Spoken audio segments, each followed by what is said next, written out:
Good morning, and thank you for joining us here on Cincy Lifestyle. We have finally made it to the end of the week. Yay! Yeah, I'm excited. For some folks, not us, it's payday. Not us, right? Not us, exactly. The other big thing that is happening this weekend, of course, is something you talked about earlier in the week, daylight savings time, and how that really messes up everybody's circadian rhythm. People have a hard time getting back to sleep or getting to sleep. Making the adjustment is all. And so we went in search of some ideas. Oh, good. For how I love you can, ideas. Yeah. For some ideas for how you can make that transition as painlessly as possible as we spring forward Sunday morning at 2 o'clock. First of all, avoid electronics. iPhone, iPad, laptop, Galaxy, Note, Surface. Turn them all off because What time do we turn them off? about an hour before you plan to go to sleep. Okay. Okay. See, That's but I didn't know that. Yeah, that's pretty good advice. Right. So there's that. Folks suggest you ease up on caffeine too. So yeah, you might want to back off of that a little bit. Yeah, I have to. Yes. And here's one that I think you and I will agree on. Naps are good. Naps are the best thing. Oh my goodness. Don't be afraid of a nap or ashamed of it. They're good. They sure are. They're restorative. Yes, they are. All right, so tell us if this sounds familiar. You're trying to make dinner, but there isn't enough counter space to prep everything you need, or you just absolutely swear that you bought that box of pasta, but where is it? Can't seem to find it in your pantry. Well, if that happens to you, there is some help on the way, courtesy of Cincy Lifestyle. Right, Mona? Oh, thank you so much, Clyde. You're absolutely right, as always. And right now, I want to welcome Barb McIntosh, the owner of Just Breathe Professional Organizing. Barb, thank you so much. Well, thanks for having me. Absolutely. All right. Tell us about Just Breathe. So I've been in business around 26 years. I've enjoyed doing this. Crazy thing is, I've been doing it since I was young. I think I was just created that way. It's something I love to do. I used to put a note on my door and say, "Do not enter rearranging room." So I just kind of self-taught myself. That's right. And how was the reaction like with your mom, and was she your inspiration? She was my inspiration. She would allow me to get creative, and she would tell me I would sometimes recreate her space, and she's like, "Listen, it's got to work for me. I'm the one that works the space, but thanks for helping."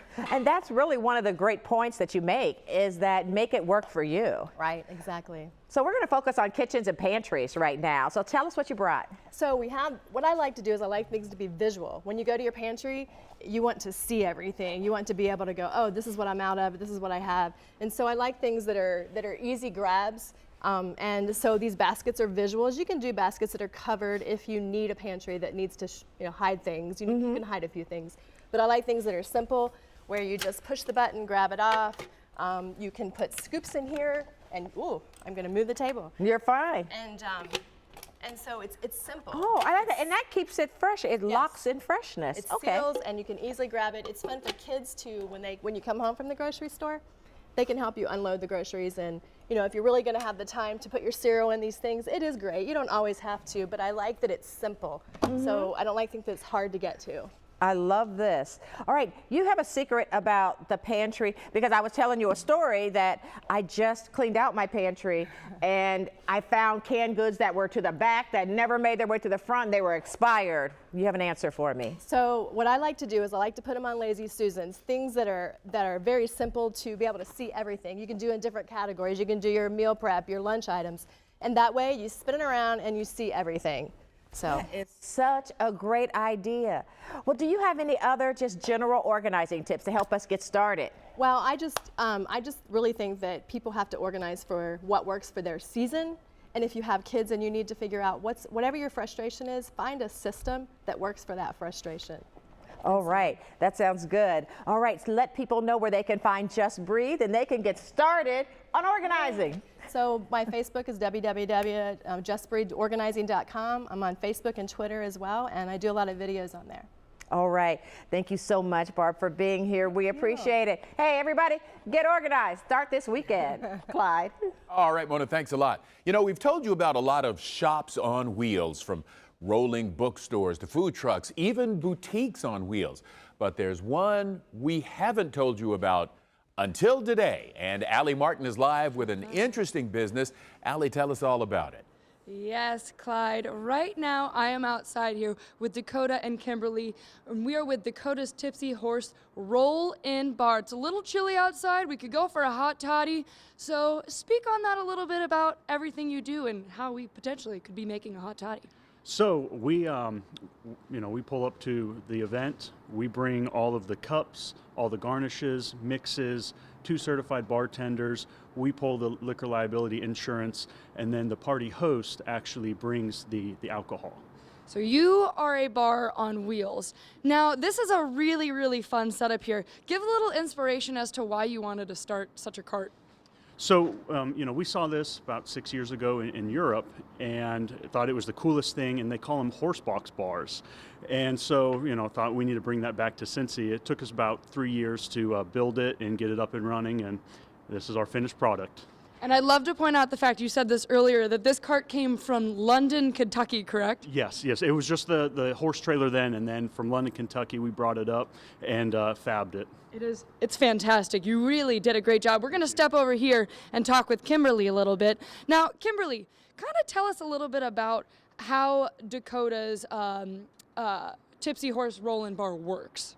Well, basically, we get booked via our website, which is dakotastipsyhorse.com, through our email, dakotastipsyhorse@fuse.net. They call us, 513-240-5180. They see us out at other events, contact us, and basically we just start the procedure, get them booked, get out to the event.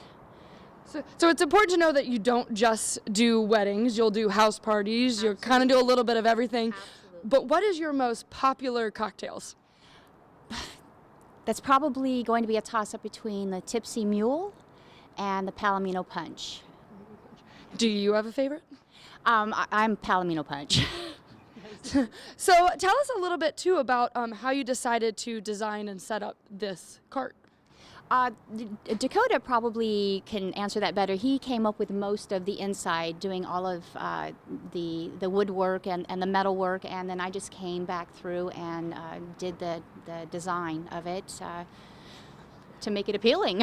Awesome. All right, and last question, and most importantly, where can people find more information? This one's for you, Dakota. All right, so dakotastipsyhorse.com, or please give our Facebook page a like, Dakota Tipsy Horse Roll-In Bar. Give us a call, 513-240-5180, or shoot us an email. Dakota, Kimberly, thank you so much. Thank you. All right, Allie, thanks a lot. And now something of a musical interlude for us. We, as you know, love to have musical guests on the show, and right now we've got another one, a great one, here to play the saxophone. So please let me introduce you to Ed Sax Thomas. Ed, thank you so much for being here today. Good morning. Thank you, Clyde. Yes, indeed. So let's go with the initial question that I guess people always want to know. How'd you come about the saxophone? Did you choose it or did it choose you? Well, as we were just talking here a second ago, I think I'm convinced now that the saxophone chose me. How did it happen? Well, actually, at the age of 12 years old, I heard the saxophone, and I can't remember exactly where, but at that time, I was too young in school to get my hands on it. So it wasn't until I was 14 when I attended Mary Junior High School, got into the beginning band, and where I was able to select the saxophone. Sure.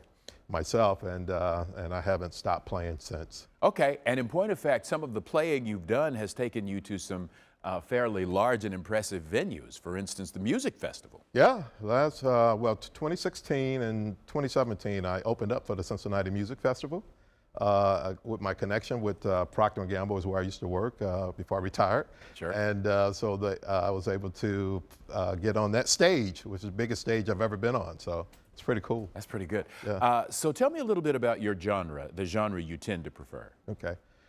What I prefer to play, and is where I started actually, after I learned how to play the saxophone, is in church. So I grew up in church and playing music there, singing in the choir and all that kind of stuff. So that's my go-to. Currently, I play for the Lincoln Heights Missionary Baptist Church. Okay. And I've been there for 25 years playing with the praise team and all that. All right. So in addition, though, I do play other music. Yeah. Cool. Well, let's hear some of what you play. I'm going to step back and let you play us out to break. All right.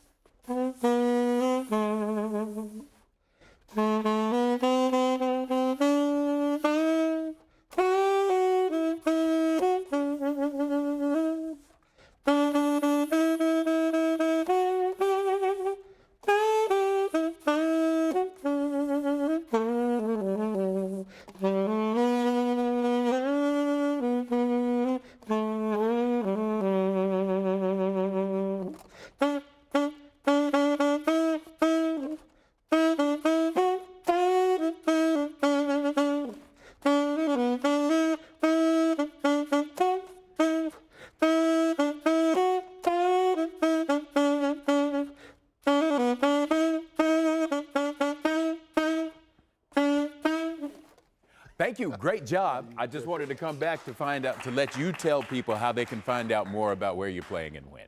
Okay. Next Saturday, the 14th, I'll be playing for Arts Wave down on Washington Park from 1 to 2:30 p.m. So Yay. come join me there. And I play every Sunday, like I said, at the Lincoln Heights Missionary Baptist right. Church. And my website is edsaxthomas.com. You can find all my music. I have 3 CDs Super. that I produce. Well, thank you for coming by and being You're with welcome. us Thanks today. again. All righty. Yeah. And we'll be right back. Well, coming up here on Cincy Lifestyle, impaired vision could mean a lot more is going on with your body. We'll hear from an expert in optometry about the importance of getting your eyes checked and all the other health conditions linked to good eye care.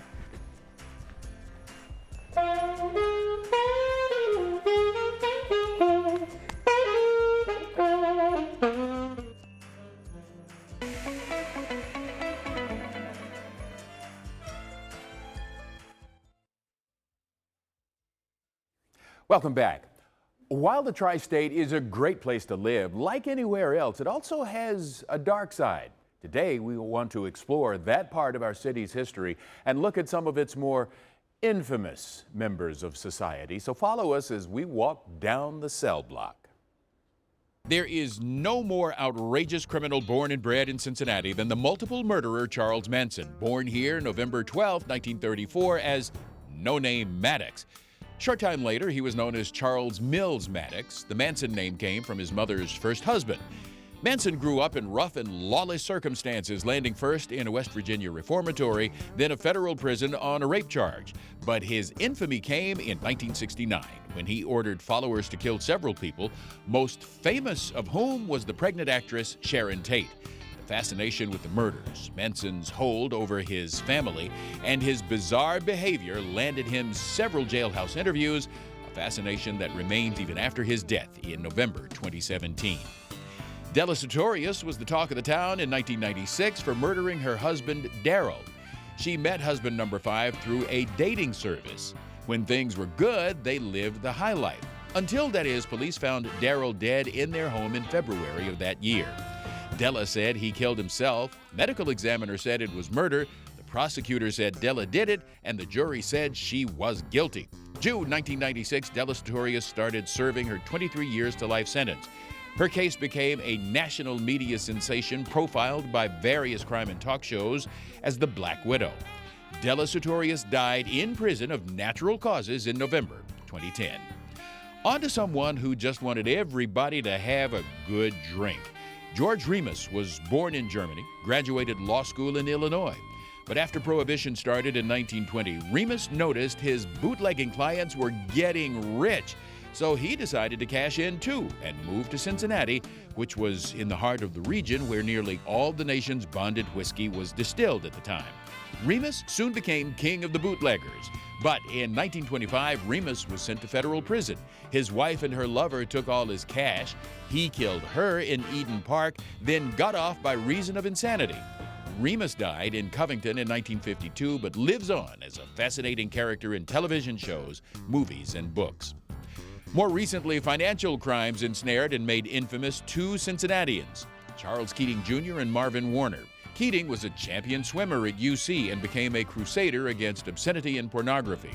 By the 1980s, Keating was a financier who ran Lincoln Savings and Loan, which went bankrupt. In the early 90s, federal juries convicted Keating of fraud, racketeering, and conspiracy, sent him to prison for 4 years. Those convictions were overturned, but Keating later pleaded guilty to wire fraud and bankruptcy fraud and was sentenced to time served. Warner owned Home State Savings Bank, one of many holdings which included real estate and ownership stakes in several sports teams. But when a Florida securities company failed, Home State Savings lost tens of millions of dollars, and a run by panicky customers soon forced the bank to close in March of '85. Warner was convicted on fraud-related charges, which earned him a more than 2-year stint in prison.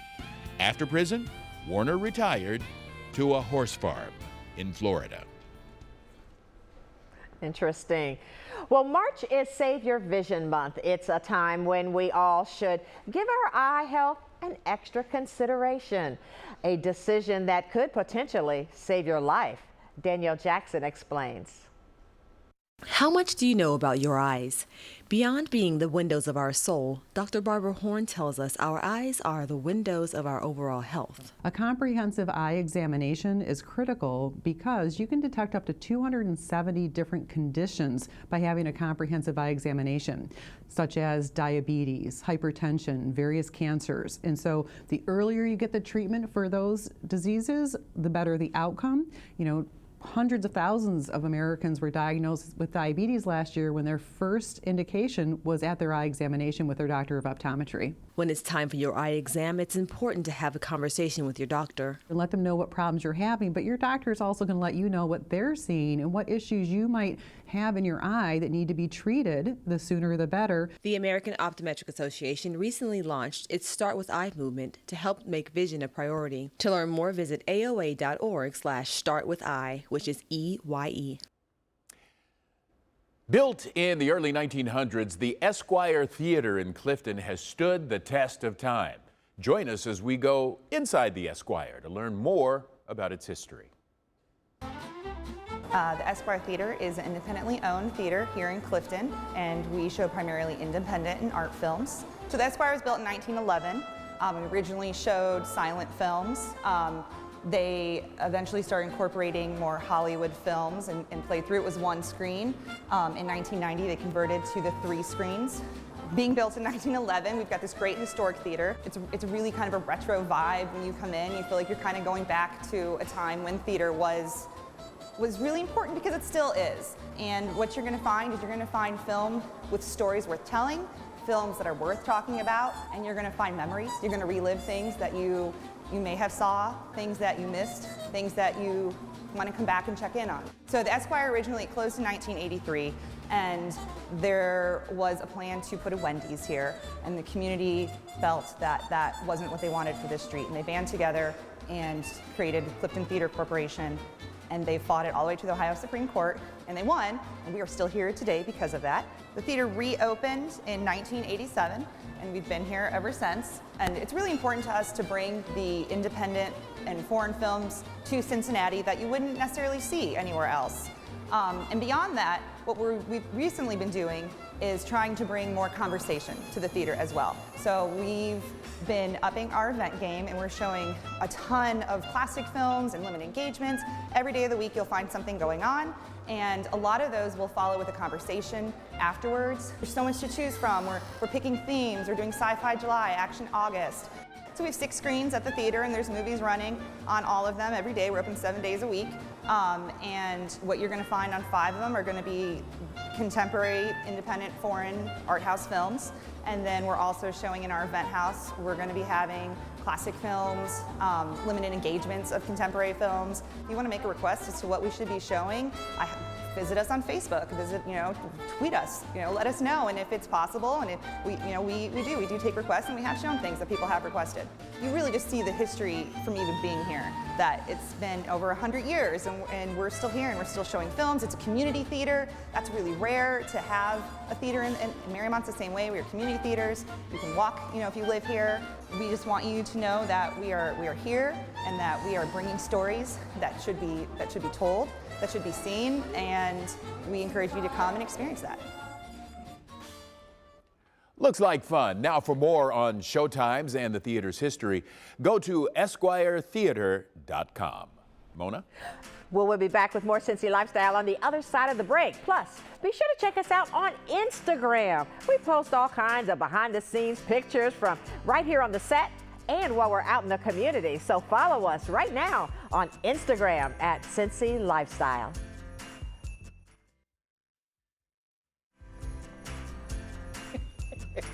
All right, there you have it. A look at the Ohio River out there as we look at the skies as well. A little gloomy today and kind of chilly out there. We went from spring back to late fall, and now we're going back to spring tomorrow. That's right. So enjoy Cincinnati weather. Yes. Now, coming up next week here on Cincy Lifestyle, we take a trip to Liberty Township Fire Department for another episode of Feed the Firehouse. They'll show us some of their favorite recipes and how they stay fueled up to fight those fires. That's going to be fun. And then we'll share a story with you about the importance of lending a helping hand and how the Council on Aging is helping the elderly and caregivers in our community. We have all that, so much more happening next week right here on Cincy Lifestyle. I love that, taking care of our elderly, so important. Absolutely it is, especially the closer we get to it, right? It's so important. You heard me say because I was trying to figure out a diplomatic way to get that out there. But yeah, that is so important. It really is. Adele, happy birthday. Happy birthday to Thank Adele. You for coming. Yep, absolutely. Thank you for coming and watching your daughter. You're proud, I know.